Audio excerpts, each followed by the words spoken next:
Welcome to B bright channel. आज की इस वीडियो में हम 9th क्लास फिज़िक्स के chapter number 9 transfer of heat के एक्सरसाइज एमसीक्यूज़ को विद कंसेप्ट मार्क करेंगे। सबसे पहले एमसीक्यूज़ की स्टेटमेंट को रीड करते हैं। In solid heat is transferred by. तो पहले एमसीक्यूज़ की स्टेटमेंट में वो कहता है कि सॉलिड के अंदर हीट जो है वो किस तरह से ट्रांसफ़र होती है या मुंतकिल होती है। ऑप्शन ए हमारे पास है रेडिएशन, ऑप्शन बी हमारे पास है कंडक्शन, ऑप्शन सी हमारे पास है कन्वेक्शन और ऑप्शन डी हमारे पास है एब्जॉर्प्शन।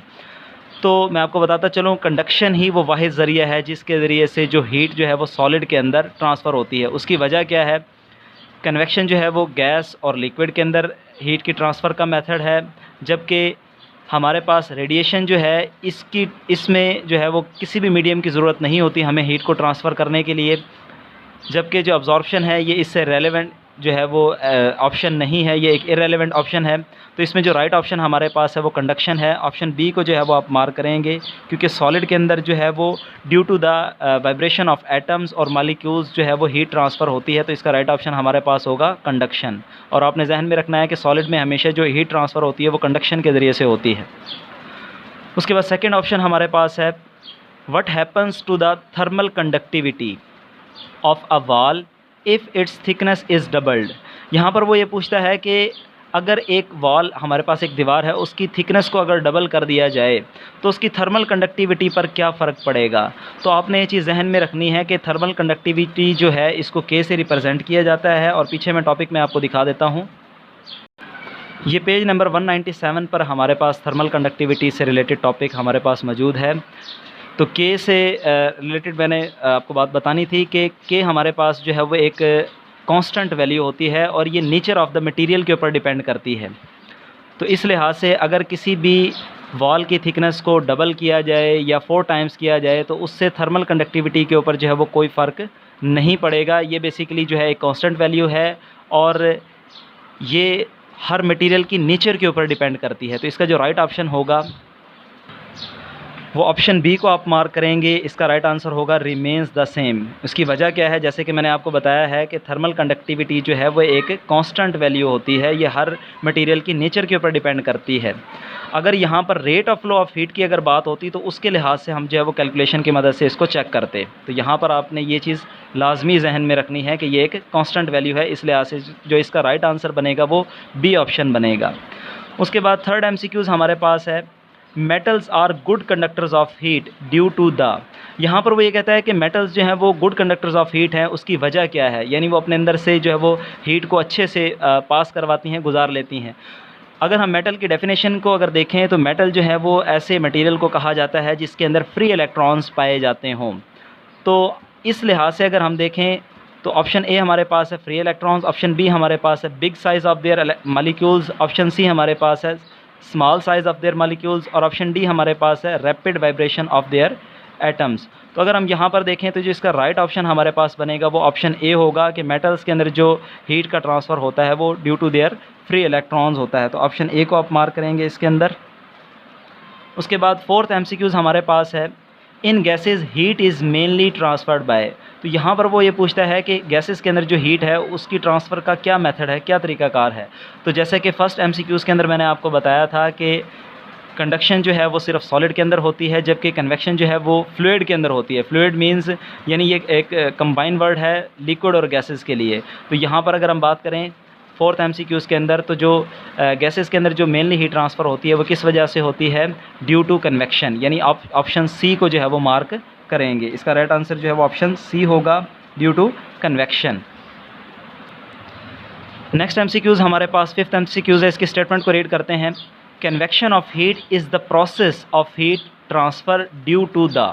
अब यहाँ पर वो ये पूछता है कि कन्वेक्शन ऑफ हीट जो है वो प्रोसेस है जिसके ज़रिए से हीट ट्रांसफ़र होती है, वो किस वजह से होती है? Due to the.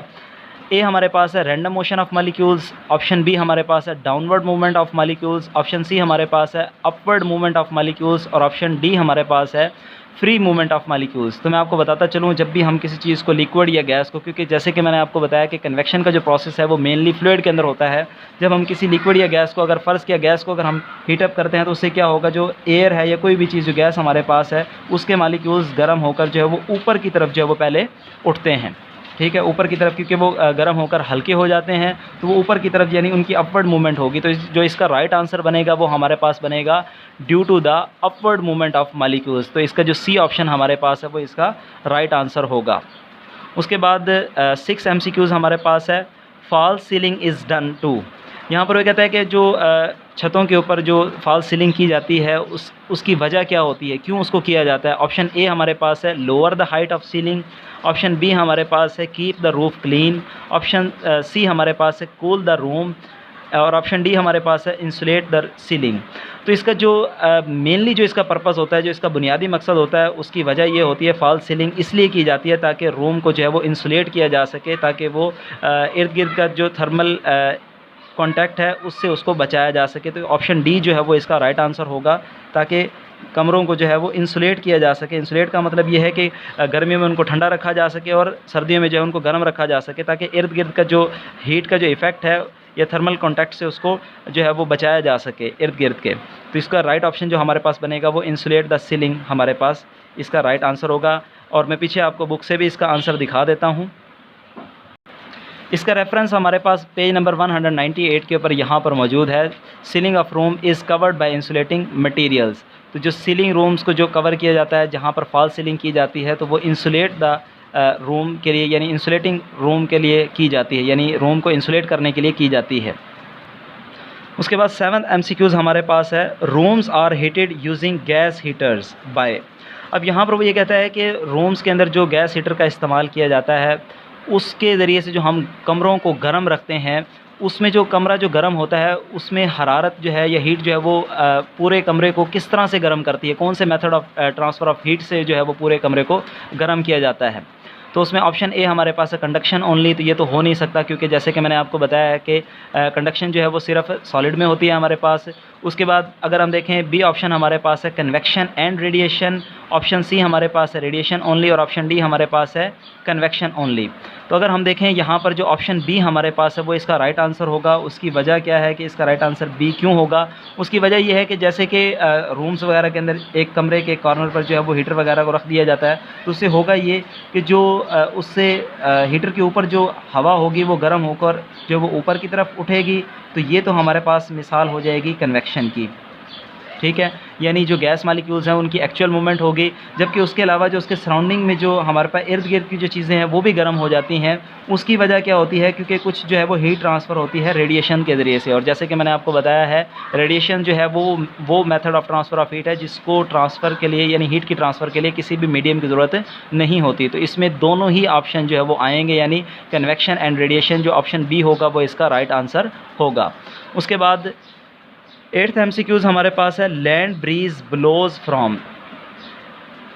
हमने कन्वेक्शन करंट के हवाले से इस चैप्टर के अंदर पढ़ा है, उसमें हमारे पास ये लैंड ब्रीज़ और सी ब्रीज़ जो है वो उसके रिज़ल्ट्स हैं, उसके नतीजे में ये बनती हैं। लैंड ब्रीज़ का मतलब ये है, लैंड का मतलब ज़मीन और ब्रीज़ का मतलब होता है ठंडी हवा, यानी वो हवा जो कि ज़मीन से चलती है।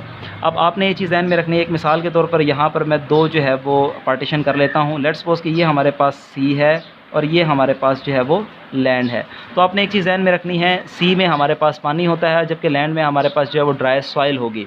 तो अगर हम इन दोनों की अगर स्पेसिफिक हीट कैपेसिटी के लिहाज से अगर इसको देखें ताकि हमें इसको समझने में आसानी हो, ज़मीन जो है वो उसकी स्पेसिफिक हीट कैपेसिटी जो है वो कम होती है और ये यानी हीट को जल्दी से अब्ज़ॉर्ब करके टेम्परेचर के अंदर राइज़ जो है वो जल्दी से शो करवा देती है। सादा अल्फाज में अगर मैं ये कहूँ, समंदर के अंदर पानी है और ज़मीन के ऊपर हमारे पास जो है वो ड्राई सॉइल है, मट्टी है, तो पानी के मुकाबले में जो ज़मीन है वो जल्दी से गर्म हो जाती है जबकि पानी जो है वो देर से गर्म होता है। तो दिन के वक्त क्या होता है कि समंदर से ठंडी हवा जो है वो ज़मीन की तरफ चलती है, जबकि रात के वक्त अगर हम देखें, क्योंकि ज़मीन जो है वो जल्दी से गर्म हुई है तो जल्दी से ठंडी भी हो जाएगी, जबकि समंदर के अंदर जो पानी है वो देर से गर्म हुआ है तो वो देर से ही ठंडा होगा। तो रात के वक्त यही वजह है कि ज़मीन जो है वो जल्दी ठंडी हो जाती है और पानी जो है वो देर से ठंडा होता है। तो ज़मीन से ठंडी हवा जो है वो समंदर की तरफ चलती है रात के वक्त। तो इसके लिए जो राइट ऑप्शन हमारे पास बनेगा वो सी ऑप्शन होगा, land to sea during night. इसको आप मार्क करेंगे। उसके बाद 9 MCQs हमारे पास है। Which of the following is a good radiator of heat. इस स्टेटमेंट में वो ये पूछता है कि जो हमारे पास नेक्स्ट पेज पर गिवन ऑप्शन हैं उनमें से सबसे अच्छा रेडिएटर ऑफ हीट कौन सा मटेरियल होगा या कौन से कलर का मटेरियल होगा। तो आपने एक चीज़ ध्यान में रखनी है, रेडिएटर से मुराद कि कोई चीज़ जो अपने अंदर से कितनी तेज़ी से अपने अंदर से जो है वो हरारत को रिलीज़ करती है, हीट को निकालती है। तो ऑप्शन हमारे पास गिवन है a shining silvered surface, option B हमारे पास है a dull black surface, option C हमारे पास है a white surface, option D हमारे पास है अ ग्रीन कलर्ड सरफेस। तो इसमें जो राइट आंसर हमारे पास होगा वो ऑप्शन बी होगा, अ डल ब्लैक सरफेस। उसकी वजह क्या है कि एक डल ब्लैक सरफेस जो है वो एक गुड रेडिएटर ऑफ हीट क्यों होगा, उसकी वजह ये है कि एक जो डल ब्लैक सरफेस है वो एक अच्छी अब्जॉर्बेंट यानी एक अच्छी अब्जॉर्बर है, यानी अपने अंदर से जो है वो हीट को जल्दी से जज़्ब कर लेती है। तो आपने यहाँ पर ये चीज़ ध्यान में रखनी है, जो जितनी ज़्यादा हीट को अब्ज़ॉर्ब करती है वो रेडिएट भी उतना ही ज़्यादा करेगी। तो इस लिहाज से जो हमारे पास जो राइट आंसर इसका बनेगा वो बनेगा option B a dull black surface. जैसे कि मैंने अभी आपको बताया है कि जो जितना अच्छा अब्ज़ॉर्बर होगी वो उतना ही अच्छा एक रेडिएटर भी होगी। तो इस लिहाज से आप ऑप्शन बी को मार्क करेंगे। उम्मीद है आपको मेरी वीडियो जो है वो पसंद आई होगी। अगर आपको मेरी वीडियो पसंद आई है तो मैं आपसे गुजारिश करूंगा कि काइंडली मेरी वीडियो को लाइक करें, मेरे चैनल को सब्सक्राइब करें और ज़्यादा से ज़्यादा दूसरे लोगों तक शेयर करें। Thank you.